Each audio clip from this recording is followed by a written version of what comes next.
A Yom Kippur Shmuz. This Shmuz is adapted from a Shmuz of Moran Hagoyin, Reb Chaim Shmulevich, Zeichet Tzadik Livrocha.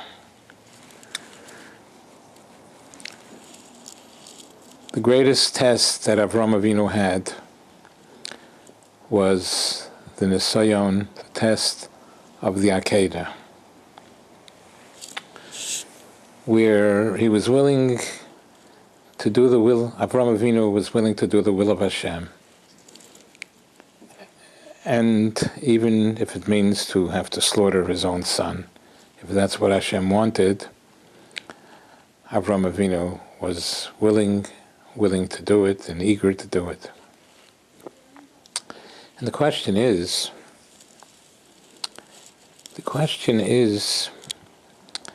that we know, it says a pasuk in Tilim, Ki olecha hayragnu kol hayom. Klal Yisrael has a certain mesiras nefesh to sanctify God's name. And we find throughout all the generations that even simple people gave away their lives to sanctify God's name. They gave away their own lives, their children's lives, their sons' lives, their daughters' lives, in all the generations. So what's the greatness of Avram Avinu, who was much greater than them, who was willing to give away and to offer his son as a sacrifice to do the will of Hashem? A lot of people smaller than Avram Avinu, simple people, did this, gave away their lives, gave away their children's lives throughout all generations. So what's the greatness of Avram Avinu by Akedas Yitzchak? It's possible that you're right, the question is correct. The main test of Avram Avinu was not in his being prepared to offer his own son, his only son, as a sacrifice. But the Nisayon of the Akedah perhaps was that the Akedah would would negate everything that Avram Avinu preached for and stood for all his life.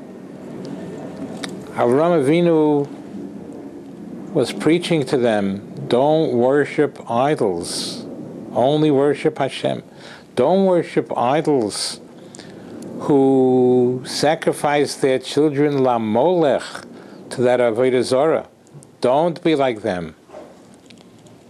And here, all of a sudden, Avram Avinu was doing the same thing that he was preaching against. So Avram Avinu could have rationalized that it's not, that he shouldn't go through with this. He should transgress this.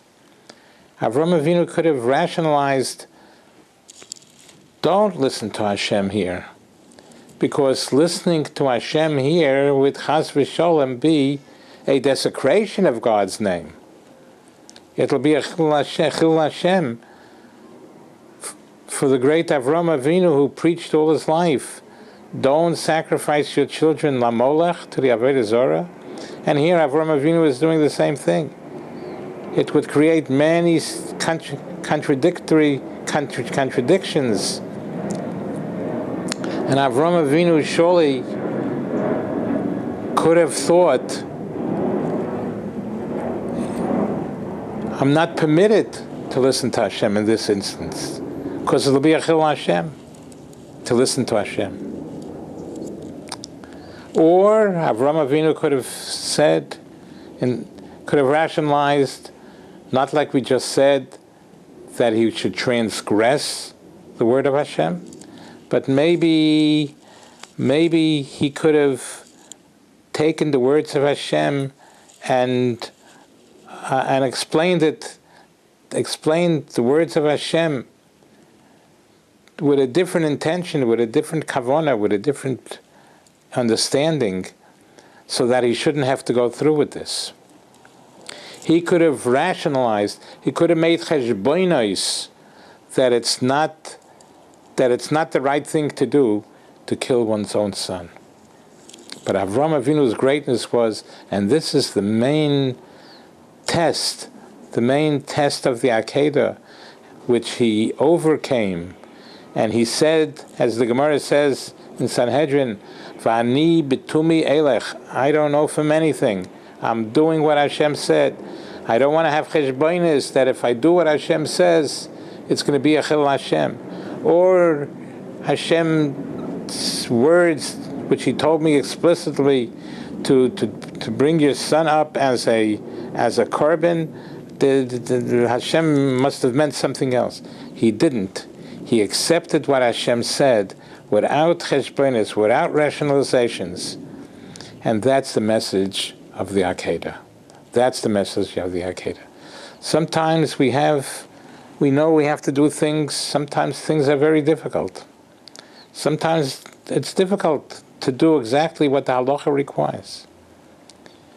And we could all rationalize our way out of it, that it's not necessary for us to do it. And we shouldn't do it. We're not allowed to do it. And Avraham Avinu's, the lesson of the Akedah and the greatness of the Akedah was that he was willing to do the will of Hashem as much difficulty as it was in doing it because it would be contradictory to his way of life. Avraham Avinu said, no cheshbonos. I have a halacha, I have something I have to do, I can't deviate from it, I must do what Hashem says. Let this be the message of Yom Kippur, that we should accept the halachas, whatever Hashem tells us to do, without rationalizing that we don't have to do it, and it's not proper to do. To do betumi elach, we go with tamimis, with emes, whatever Hashem says we will do, and in schus of this, we will all be zeichet to a gemar chasim tova, lanu ulachol Yisrael, amen v'yamen.